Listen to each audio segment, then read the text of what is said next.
खेत में ट्यूबवेल के पास एक अज्ञात लाश होने की खबर मिली। पुलिस मौके पर पहुंचती है।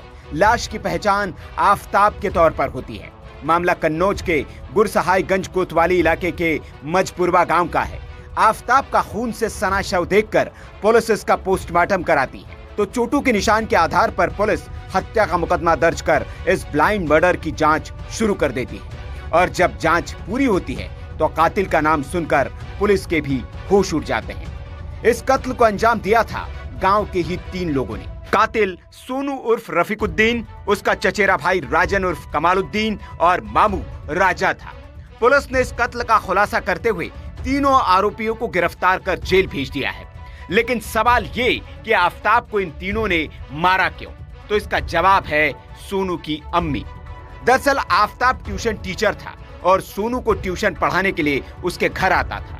सोनू की अम्मी विधवा है। उसके पति तसरुद्दीन का इंतकाल 9 साल पहले करंट लगने की वजह से हो गया था। तब से वो बेवा की जिंदगी जी रही थी। इसी दौरान रफीउद्दीन को कोचिंग पढ़ाने के लिए आफताब घर आया करता था। आफताब की नजरें उसकी अम्मी से दो चार हुई और दोनों के बीच रिश्ता कायम हो गया।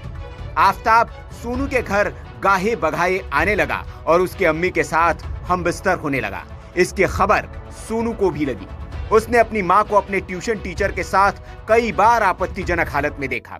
समाज में भी इस रिश्ते की गूंज सुनाई देने लगी।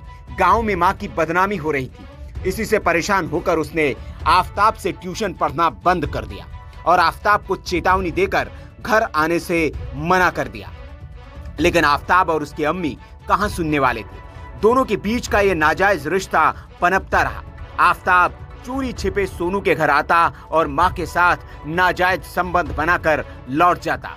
जब सोनू को इसकी भनक लगी तो उसका खून खौल गया। उसने आफताब को ठिकाने लगाने का प्लान बनाया।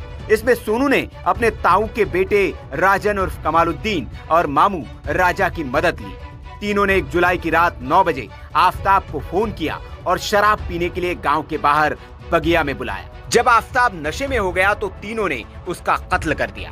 अंतर्गत मजपुरवा गांव में 2 तारीख को एक अज्ञात शव की सूचना प्राप्त हुई थी, जो वहां के एक आम के बगिया में जो ट्यूबवेल था उसमें शव बरामद हुआ था, जिसकी शिनाख्त आफताब के रूप में हुई थी, जो मजपुरवा गांव पे रहने वाला था। आज थाना गुरसाहिगंज पुलिस ने सफलतापूर्वक घटना का अनावरण करते हुए 3 अभियुक्तों की गिरफ्तारी की गई है। इनका नाम सोनू, राजन और राजा है। ये तीनों ही गुरसाहिगंज क्षेत्र मजपुरवा के रहने वाले हैं।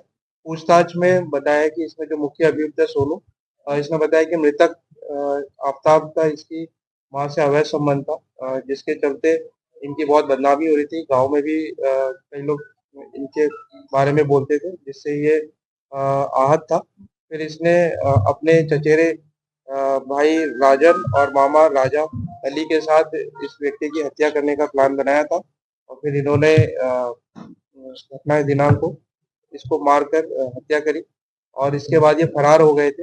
आज थाना गुरसाहिगंज पुलिस ने बहुत ही सफलतापूर्वक कार्य करते हुए इन तीनों की गिरफ्तारी की है। इनको गिरफ्तार करके आज जेल भेजा जाएगा। अब सवाल ये कि इस्लाम में जब शराब हराम है तो आफताब और उसके साथियों ने शराब पार्टी की कैसे?